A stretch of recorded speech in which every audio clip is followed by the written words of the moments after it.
नमस्कार शेतकरी मित्रांनो. योजना बळीराजाची मध्ये स्वागत. 10 जिल्ह्यांतील शेतकऱ्यांसाठी सर्वात मोठी आनंदाची बातमी आहे. खरीप हंगाम 2025 च्या पीक विम्याचे कॅल्क्युलेशन पूर्ण झाले असून लवकरच तुमच्या खात्यात हेक्टरी 25 ते 30 हजार रुपये जमा होणार आहे. कोणते आहेत हे 10 जिल्हे?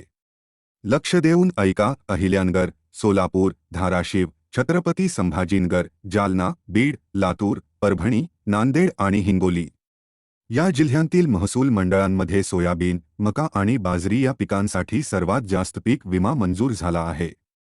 अहिल्यानगर आणि सोलापूरमध्ये हेक्टरी 25 हजारांपेक्षा जास्त रक्कम दिसत आहे.